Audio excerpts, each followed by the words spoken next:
ప్రతిదినం మనల్ని ఆయన కాచి కాపాడుతూ ఉన్నాడు అంటే జ్ఞాపకం కూడా చేసుకుంటూ ఉన్నాడు. జ్ఞాపకం చేసుకుంటూ ఉన్నాడు అంటే మనల్ని ప్రేమిస్తూ ఉన్నాడు. ఆయన మారని మార్పు చెందని దేవుడుగా, ఆయన మాట ఇప్పుడు కూడా శక్తి కలిగిన మాటగా, ఎప్పుడు ఆయన మాట నెరవేర్పుకు సిద్ధంగా ఉన్న మాటగా మన జీవితంలో అది నిజం అవుతూనే ఉంది. మన జీవితానికి కావచ్చు, మన జీవన విధానానికి కావచ్చు, మన కుటుంబానికి కావచ్చు, మన వ్యక్తిగత జీవితానికి కావచ్చు, దేనికైనా సరే దేవుని వాక్కు, దేవుడు మనకు అనుగ్రహించిన వాక్కు మనల్ని ఎప్పుడూ కూడా నిరాశపరచలేదు, మనల్ని సంతృప్తి పరుస్తూనే ఉంది. ఇంకను అది నిరీక్షణ కలిగిస్తూనే ఉంది. ఇంకా కూడా మనము దేవుణ్ణే విశ్వసించాలి, దేవుణ్ణే వెంబడించాలి, దేవుని వైపే చూడాలి, దేవుణ్ణే ఆధారం చేసుకొని జీవించాలి అని మనకు ఎప్పుడూ జ్ఞాపకం చేస్తూనే ఉంది దేవుని వాక్యం. మన ఆత్మ మనకు దేవుని వాక్యాన్ని జ్ఞాపకం చేస్తుంది.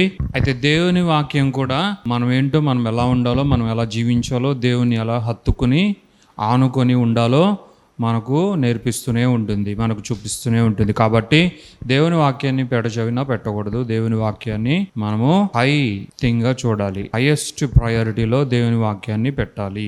మన జీవితంలో కొంతమంది ఉన్నతమైన వ్యక్తులు ఉంటారు. కొంతమందిని చూసినప్పుడు ఇలాంటి వారిని మనం చూసి నేర్చుకోవాలి అని. అది దేవుని బిడ్డలుగా ఉన్నతంగా ఉన్నవారు కావచ్చు, అలాగే లోకంలో ఉన్నా కూడా అనేకమైన గొప్ప కార్యాలు చేసి, అది దేవుని అనుకూలతను బట్టి, దేవుని ఏర్పాటును బట్టి లోకంలో ఉన్నవారు కూడా దేవుని చేతిలో పాత్రలుగా వాడబడేవారుగా ఎంతోమంది ఉన్నారు. అది యొక్క భూ సంబంధమైన మనుషుల కోసము, రకరకాలైన వాటి కోసము దేవుడు ఎవరినైనా వాడుకునే దేవుడుగా, ఎప్పుడూ కూడా ఆయన ప్రేమ కలిగిన దేవుడుగా, ఆయన నీతిమంతుల కొరకు, అలాగే ఆయన చేతిలో పని చేయుటకు సిద్ధముగా ఉన్న అనేక మందిని ఆయన కనుదృష్టి లోకమందంతటా నీతిమంతుల కొరకు, అనుకూలముగా ఉన్న వారి కొరకు, ఆయన చేతిలో పాత్రలుగా వాడబడు అనేక మంది కొరకు ఆయన దృష్టి సంచారం చేస్తూనే ఉంది అని దేవుని వాక్యము మనకు సెలవిస్తుంది. లోకంలో ఉన్న విధముగా దేవుని రాజ్యము, దేవుని వాక్యము లేదు అంటే దేవునితో మనకున్న రిలేషన్షిప్ కూడా వర్కౌట్ అవ్వాలి అంటే కుదరదు. మనం లోకం నుండి వచ్చాము కాబట్టి ఏ మోడల్ అయినా సరే లోకంలాగా ఉంటే బాగుంటుంది అని అనుకుంటాం. కానీ దేవుడు ఆయన ముందుగానే అనుకున్న ఒక మోడల్, మన కొరకు ఆయన సిద్ధపరిచిన మోడల్ వేరే. అందుకే ఆత్మ సంబంధమైన ప్రపంచంలోనికి మనం రాగా ఈ ఆత్మ సంబంధమైన విధానమే చాలా విచిత్రంగా ఉంటుంది, చాలా వేరుపాటు కలిగి వేరుపరచబడి ఉంటుంది. కానీ లోకంలాగా ఉండదు.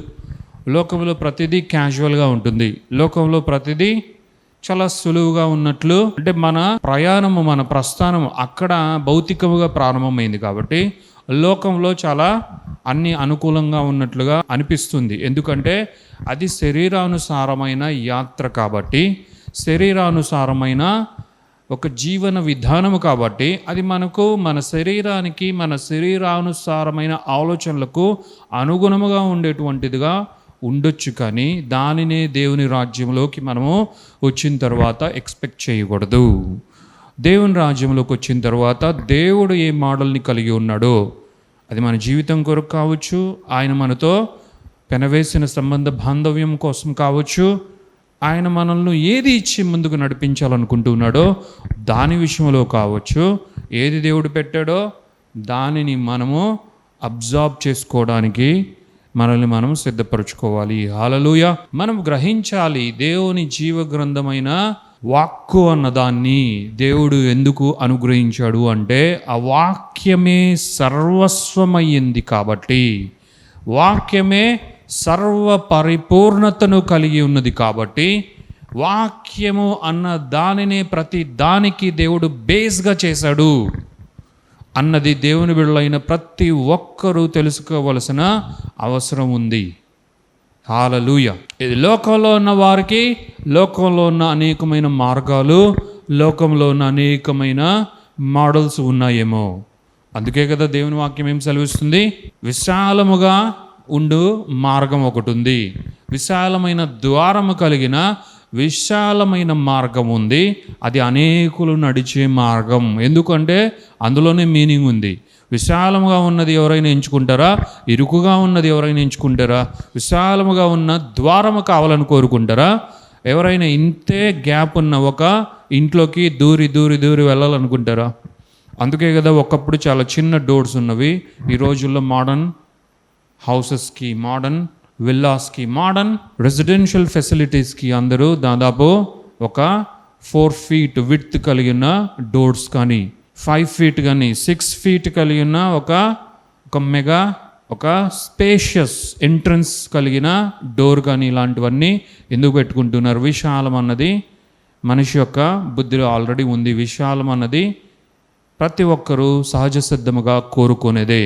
అయితే ఫిజికల్ థింగ్స్లో అలా కోరుకోవడంలో ఎలాంటి లిమిటేషన్స్ దేవుడు పెట్టట్లేదు, కానీ ఫిజికల్ థింగ్స్ కోరుకోవడంలో దాని గురించి మనం పెద్దగా పట్టించుకోవాల్సిన అవసరం లేదు. కానీ ఆత్మ సంబంధమైన విషయాలకు వచ్చేసరికి ఒకవేళ మనకు ఇది కష్టము, ఇది ఇరుకు, ఇది ఎందుకు ఇలాగే ఉంది, ఇలాగే ఎందుకు నేను దేవుణ్ణి చూడాలి, ఇలాగే ఎందుకు నేను దేవుణ్ణి సేవించాలి, ఇలాగే ఎందుకు నేను భక్తిలో జీవించాలి, ఈ విధముగానే నేను ఎందుకు ఆయన యొక్క సంబంధ బాంధవ్యంలో ఉండాలి, ఈ విధముగానే నేను ఎందుకు బైబిల్ చదవాలి, వాక్యాన్ని ఇలాగే నేను అన్వేషించాలా అని ఒకవేళ నీకు అనిపిస్తూ ఉండొచ్చేమో. నువ్వు గ్రహించవలసింది ఏంటి అంటే, దేవుడు ఏమై ఉన్నాడో వాక్యము కూడా అదే అయ్యుంది. హల్లెలూయా. దేవుడు ఏమై ఉన్నాడో, దేవుని అంత గొప్పగా దేవుని వాక్యాన్ని కూడా దేవుడు పెట్టాడు అన్నది మనం గ్రహించాలి. హల్లెలూయా.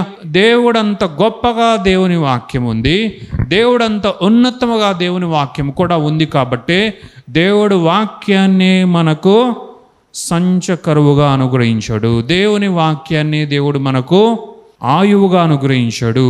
మన నోట పలుకు ప్రతి మాట దేవుని వాక్యముగానే అయి ఉండాలి అని దేవుడు కోరుకున్నవాడుగా ఉన్నాడు. దేవునికి మహిమ కలుగును గాక. అందుకే దేవుని వాక్యం సెలవిస్తుంది, ఆదియందు వాక్యముండెను, వాక్యము దేవుడు అన్న స్థితిలోనే దేవుని యొద్దనే ఉండెను. ఫైనల్గా అందరూ నిర్ఘాంతపోయేలాగా ఫైనల్గా చెప్పబడిన వాక్యం ఏంటో తెలుసా? ఆ వాక్యమే దేవుడై ఉండెను. హల్లెలూయా. దేవుని వాక్యం చెప్తుంది, ఆదియందు వాక్యం ఉన్నింది, అది దేవుని యొద్ద ఉంది, ఆ వాక్యమే దేవుడు కూడా అయ్యుంది అని దేవుని వాక్యము బైబిల్లో దేవుని వాక్యమును గూర్చి దేవుని వాక్యమే సిఫార్సునిస్తూ ఉంది. హల్లెలూయా. దేవుడు మనకు ఒక దండాన్ని ఇచ్చి ఉండొచ్చు, దేవుడు ఒక మొబైల్ లాంటి ఒక డివైస్ని ఇచ్చి ఉండొచ్చు, దేవుడు ఒక రిమోట్ కంట్రోల్ లాంటి దాన్ని ఒకటి ఇచ్చి ఉండొచ్చు, లేదంటే ఆయన రిస్ట్ బ్యాండ్ని ఒకటి ఇచ్చి ఉండొచ్చు, నెక్ బ్యాండ్ ఇచ్చి ఉండొచ్చు, వేస్ట్ బ్యాండ్ ఒకటి ఇచ్చి ఉండొచ్చు, లేదంటే వేస్ట్ పాకెట్ ఒకటి ఇచ్చి ఉండొచ్చు దేవుడు, ఇంకేదైనా ఇచ్చి ఉండొచ్చు దేవుడు. కానీ దీన్నే ఎందుకు ఇచ్చాడు? అది ఆయన మహా గొప్ప ప్రణాళిక. కాబట్టి వాక్కు అన్న దానికి దేవునికి సత్సంబంధము ఉంది. కాబట్టి అలాగే వాక్కు అన్న దానికి మానవ సృష్టికి, మానవ జన్మకు కూడా దేవునికి వాక్యానికి ఉన్నంత రిలేషన్షిప్పే దీనికి కూడా ఉంది. కాబట్టి దేవుడు వాక్యాన్నే మానవునికి, మానవ జాతికి, తన బిడ్డలైన వారికి, రక్షింపబడిన వారికి, ఆయన రాజ్యంలో చేర్చబడిన వారికి ఆయన అనుగ్రహించాడు. ఇక దానికి కాకుండా ఇక వేరేదేది అంత అత్యున్నతముగా దేవుడు ఇవ్వలేదు అన్నది మనం గమనించాలి, మనం తెలుసుకోవాలి. హల్లెలూయా. ఇలా చేయడానికి దేవుని యొక్క ఉన్నతమైన ఉద్దేశం ఏంటో తెలుసా? ఆయన ఎంత గొప్పవాడో ఆయన మాటను బట్టి మనం చెప్పగలము. మన దేవుడు గొప్పవాడు, అత్యున్నతమైన వాడు, సర్వశక్తివంతుడైన దేవుడు, భీకరుడైన దేవుడు. ఇంత అత్యున్నతమైన దేవుడుగా ఉండగా ఆయన మాటకు ప్రాధాన్యత ఇచ్చేవాడుగా ఉన్నాడు. మాటను సెలవిచ్చి దానిని నెరవేర్చు దేవుడుగా ఉన్నాడు. మాటను ఆయన పలికి ఉత్పత్తి చేసి దానిని సఫలపరచు దేవుడుగా ఉన్నాడు. ఆయన ఎంత గొప్ప దేవుడో మనము వాక్యం ద్వారా తెలుసుకోగలం, చూడగలం. అలాగే ఇంత గొప్ప దేవుడైన మన దేవుడు మాటలాడు దేవుడు, మాటలు పలుకు దేవుడు, ఉచ్చరించు దేవుడు, వాక్కును పలికే దేవుడు, వాక్శక్తిని ఉత్పత్తి చేయు దేవుడు, ఉచ్చరించు దేవుడు, విడుదల చేయు దేవుడు, వాగ్దానముగా అనుగ్రహించు దేవుడు, వాక్కుగా ఇచ్చి, శాసనములుగా ఇచ్చి, ధర్మముగా వాటిని శాస్త్రములుగా ఈ యొక్క ప్రపంచానికే ఇచ్చినవాడు మన దేవుడు. కాబట్టే ఆయన సృష్టించిన సృష్టి అయిన మనల్ని కూడా ఆయన చేసి ఈ మానవ సృష్టికి దేవుడు మాటలాడు అత్యున్నతమైన, వ్యత్యాసమైన, ప్రత్యేకమైన శక్తిని మానవునికి, మానవ జాతికి ఇచ్చాడు. కాబట్టే మానవునికి దేవుడు అత్యున్నతముగా ఇచ్చిన ఒక గొప్ప కృప, ఏర్పాటు, వరము, బహుమానము కూడా వాక్యమే, వాక్శక్తే అన్నది మనం తెలుసుకోవాలి. దేవుని నామానికి మహిమ కలుగును గాక. So this is something from God to man. దేవుడు ఏం కలిగి ఉన్నాడో మనిషికి కూడా అదే ఇచ్చాడు దేవుడు. దేవుడు మానవుడు అని ఇద్దరిని పక్కపక్కలో పెట్టి మధ్యలో ఏదైనా ఒక ఒడంబడిక చేయగలిగినది, మధ్యలో ఏదైనా పెట్టగలిగినది ఉందా అని చూస్తే అదే వాక్కు, అదే వాక్యము. దేవుని నామానికి మహిమ కలుగునుగాక. దేవునికి మానవునికి మధ్య పర్ఫెక్ట్గా ఫిట్ అవ్వగలిగేది వాక్యమే అన్నది మనం తెలుసుకోవాలి. ఆ వాక్యమే యేసయ్య, ఆ వాక్యమే యేసుక్రీస్తు. యేసుక్రీస్తే వాక్యము, వాక్యమే యేసయ్య.